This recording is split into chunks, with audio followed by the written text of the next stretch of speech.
साथियों, आज फिर हम लेकर आ गए हैं 7वीं कक्षा के प्रथम पाठ का तीसरा खंड। इसका नाम है मानव विज्ञान एवं प्रौद्योगिकी और इसका तीसरा खंड है विज्ञान और प्रौद्योगिकी के विकास द्वारा विभिन्न क्षेत्रों में क्रांति। तो चलिए शुरू करते हैं।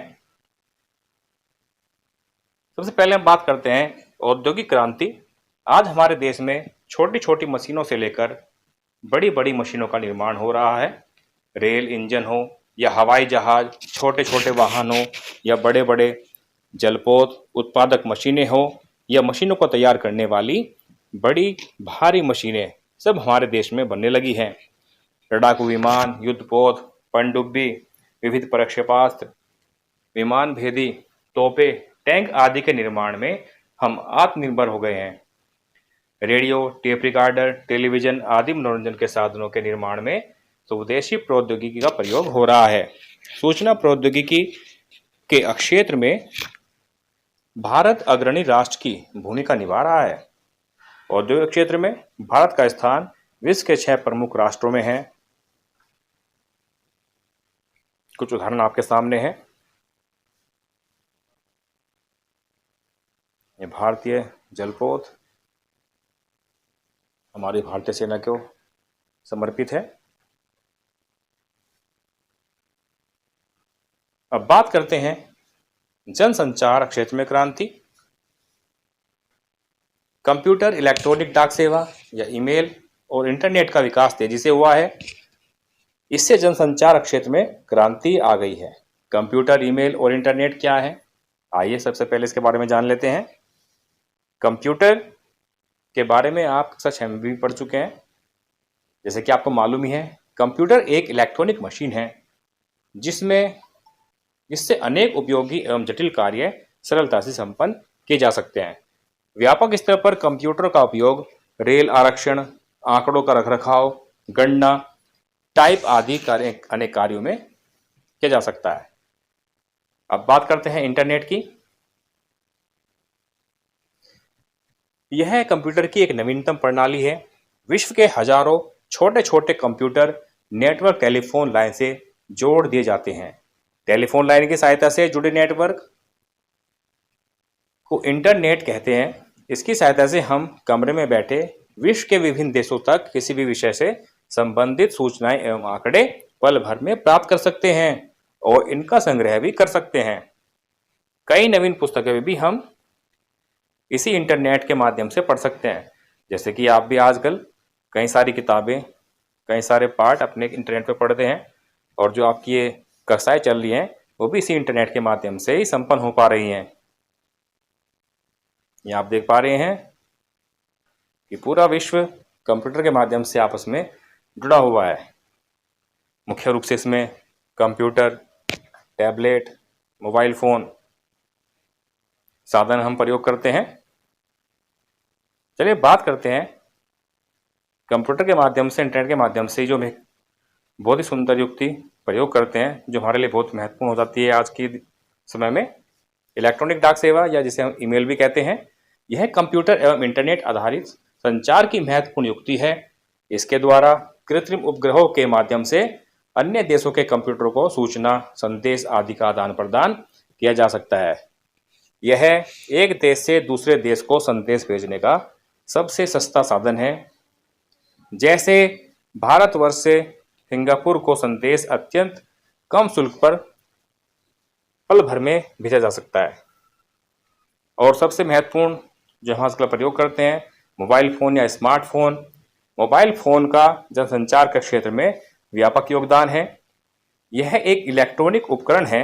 यह टेलीफोन की तरह बात करने के अलावा कई अतिरिक्त सेवाओं के लिए भी प्रयोग होता है। जैसे कि संदेशों के आदान प्रदान के लिए, SMS, गेम खेलने के लिए, आवाज़ को संरक्षित रखने के लिए, वॉइस रिकॉर्डर, वीडियो बनाने व देखने के लिए, फ़ोटो खींचने के लिए, अपनी भौगोलिक स्थिति जानने के लिए, GPS, बैंक द्वारा पैसे हस्तांतरण आदि सब कार्य कंप्यूटर के द्वारा हम कर सकते हैं। इसलिए जो आजकल हम फ़ोन प्रयोग करते हैं, मोबाइल फ़ोन, इसे स्मार्टफोन का नाम दिया गया है। और लगभग आजकल सभी के हाथों में यह फ़ोन होता है जिसके माध्यम से वो कई सारे कार्य कर पाते हैं। अब बात करते हैं हम कृषि के क्षेत्र में। जनसंख्या विस्फोट से भूमि पर दबाव बढ़ा है, जिसके कारण खाद्यान्न की समस्या मानव के लिए एक विशेष प्रकार की चुनौती के रूप में खड़ी हुई है। किंतु कृषि के क्षेत्र में वैज्ञानिक आविष्कारों जैसे कि ट्रैक्टर, अच्छे प्रकार के हल, ट्यूबवेल, कीटनाशक दवाओं, उन्नत कोटि के बीज, रासायनिक उर्वरकों आदि के प्रयोग से कृषि उपज में पर्याप्त वृद्धि हुई है। इसके फलस्वरूप हम अपनी बढ़ी हुई जनसंख्या को पर्याप्त मात्रा में खाद्यान्न उपलब्ध कराने के साथ साथ विदेशों को भी खाद्यान्न निर्यात करने में सफल हुए हैं। ये कुछ उपकरण हैं जो अत्याधुनिक उपकरण हैं कृषि के क्षेत्र में हम प्रयोग करते हैं। फसल को खेत से प्राप्त करना, सफाई करना, फिर खेत की तैयारी करना, फसलों के ऊपर, खड़ी फसलों के ऊपर कीटनाशकों का छिड़काव, उर्वरकों का छिड़काव आज बड़े ही वैज्ञानिक तरीके से किया जाता है। इससे बड़े बड़े खेतों में भी हम बड़े आराम से खेती कर पाते हैं। अब बात करते हैं ईंधन के क्षेत्र में जो क्रांति हुई है। पेड़ की सूखी पत्तियों, गोबर से तैयार उपले, लकड़ी, कोयला और मिट्टी का तेल आदि बहुत पहले से ईंधन के प्रमुख स्रोत हैं। इनके प्रयोग में बहुत अधिक समय और श्रम लगता है। वर्तमान में पेट्रोल, डीजल, खाना पकाने की गैस, एलपीजी जैसे ईंधन का बड़े पैमाने पर उत्पादन हो रहा है। एक स्थान से दूसरे स्थान तक इनके आवागमन के उत्तम साधन उपलब्ध हैं।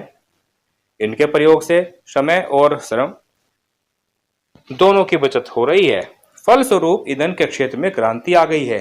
इसी प्रकार सोलर कुकर जैसे ऊर्जा दक्ष उपकरणों का प्रयोग व्यापक रूप से हो रहा है। चिकित्सा के क्षेत्र में भी बहुत तीव्र गति से विकास हुआ है। हैजा, मियादी बुखार आदि के सफल इलाज हेतु नई औषधियों की खोज हुई है। इनका पर्याप्त उत्पादन भी हो रहा है। चेचक, हैजा, काली खांसी, पोलियो, टीबी की रोकथाम हेतु उपयुक्त प्रतिरोधी टीकों का विकास हुआ है। अल्ट्रासाउंड, एक्सरे, एंडोस्कोपी आदि का शरीर के अंदरूनी भागों की जांच में प्रयोग हो रहा है। इनसे घातक बीमारियों की रोकथाम में तीव्र गति से सफलता मिली है। फलस्वरूप चिकित्सा के क्षेत्र में क्रांति आ गई है।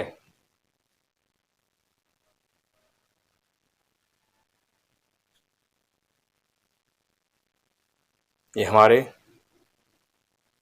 कई सारे वैज्ञानिक उपकरण हैं जिनका हम कई क्षेत्रों में प्रयोग करते हैं। रक्षा में, यात्रा के लिए, देश की रक्षा के लिए,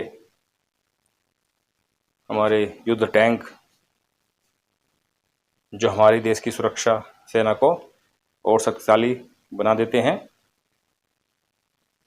तो अब इसी की बात करते हैं राष्ट्रीय सुरक्षा एवं युद्ध। राष्ट्रीय सुरक्षा के क्षेत्र में देश ने बहुत तेजी से उन्नति की है। इससे एक नई क्रांति आ गई है। पृथ्वी, अग्नि, त्रिशूल जैसी मिसाइलों का निर्माण हमारे देश में हो चुका है। इनका सफल प्रक्षेपण भी हुआ है। मिसाइलों का प्रयोग दूसरे देशों द्वारा आक्रमण होने पर उनके युद्ध अस्त्रों को नष्ट करने में होता है। इनसे हमारे देश की प्रभावी ढंग से सुरक्षा होती है। युद्ध की स्थिति में रॉकेट द्वारा मिसाइलों छोड़ने की तकनीक हमारे देश में सफलता प्राप्त की है। भारत ने कृत्रिम उपग्रहों को विकसित करने तथा उन्हें पृथ्वी की कक्षा में स्थापित करने की प्रौद्योगिकी में महत्वपूर्ण सफलताएं प्राप्त की हैं। कृत्रिम उपग्रहों से न केवल दूरसंचार व्यवस्था में अभूतपूर्व विकास हो पाया है, अपितु सुदूर संसूचन अर्थात रिमोट सेंसिंग में भी हम विश्व अग्रणी हो गए हैं। हमने परमाणु ऊर्जा के क्षेत्र में भी अनेक कीर्तिमान स्थापित किए हैं। परमाणु ऊर्जा तथा उससे संबंधित शोध कार्यों के परिणाम स्वरूप अनेक परमाणु ऊर्जा संयंत्र स्थापित किए जा चुके हैं, जिनसे विद्युत उत्पादन किया जा रहा है। इसके अतिरिक्त परमाणु ऊर्जा का उपयोग चिकित्सा तथा कृषि क्षेत्र में अनेक लाभकारी कार्यों के लिए किया जा रहा है। लेकिन यहाँ पे अब एक विडंबना है। विज्ञान और प्रौद्योगिकी के विकास से मनुष्य को केवल लाभ ही नहीं मिला है, वरन इससे अनेक प्रकार की हानियां भी हुई हैं। ये कौन कौन सी हानियां हैं, कहाँ कहाँ ये हानियां हम देख पाते हैं। बड़े बड़े उद्योगों की संख्या बहुत बढ़ गई है। इससे निकलने वाले अपशिष्ट पदार्थ प्रायः ऐसे ही बिना उपचार किए नदियों में बहा दिए जाते हैं अथवा भूमि में विसर्जित कर दिए जाते हैं, जिनके कारण नदियों का जल तथा भू अक्षेत्र प्रदूषित हो रहे हैं। कृषि उपज बढ़ाने के लिए उर्वरकों तथा कीटनाशकों दवाओं का अत्यधिक प्रयोग करने से मृदा प्रदूषण की समस्या भी उत्पन्न हो रही है तथा भूमि की उर्वरा शक्ति भी कम हो रही है। मनोरंजन के साधन बढ़ जाने से ध्वनि प्रदूषण हो रहा है। स्वचालित मशीनों के प्रयोग से कारखानों में मजदूरों की आवश्यकता कम पड़ती है, जिसके कारण बेरोजगारों की समस्या और उनकी संख्या में वृद्धि हुई है। जंगलों की अंधाधुंध कटाई हो रही है, फलस्वरूप जंगलों का विनाश हो रहा है। वातावरण में प्रदूषण बढ़ता जा रहा है। इतना ही नहीं, इनके कारण अनेक प्रजाति के जंतुओं जैसे बाघों की संख्या में कमी हो रही है तथा उनका अस्तित्व खतरे में पड़ गया है।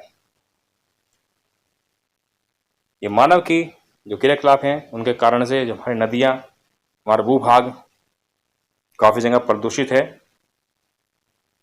हमारा वातावरण, बड़े बड़े जो शहर हैं उसमें कुछ दूर तक भी हम साफ साफ नहीं देख सकते हैं, क्योंकि ये पूरा कोहरे की तरह से धुआं छाया रहता है और ये सारा हमारे शरीर के अंदर पहुंचता है। बहुत सारे जीवों के अंदर ये पहुंच जाता है, जो सबके लिए हानिकारक होता है। ये हमारा जो विकास है, जो विज्ञान की इतनी उन्नति है, उसी का एक तरह से ये हम परिणाम भुगत रहे हैं। तो विज्ञान तथा प्रौद्योगिकी से होने वाली हानियों से बचने के लिए हमें प्राकृतिक संसाधनों का समझदारी से दोहन करना होगा तथा नए आविष्कारों का उपयोग समाज की उन्नति के लिए करना होगा। तो बच्चों और प्यारे साथियों, इस पाठ में हमने सीखा है विज्ञान के नियमों एवं सिद्धांतों के प्रयोग से कार्यों को सरल बनाना ही प्रौद्योगिकी है। विज्ञान एवं प्रौद्योगिकी एक दूसरे पर आश्रित हैं। कृषि के क्षेत्र में असतत वृद्धि को हरित क्रांति कहते हैं। साथ ही साथ जो हमारा विज्ञान का विकास हुआ है, इसके अविवेकपूर्ण उपयोग से कई जगह पर बड़ी समस्याएं पैदा हो गई हैं, जिसमें कि कई तरह का प्रदूषण मुख्य है। तो साथियों और प्यारे बच्चों, इस भाग में हम इतना ही करते हैं। मिलेंगे फिर किसी अगली कक्षा में। आशा करता हूँ कि आपको इंतजार रहेगा। इसी के साथ धन्यवाद।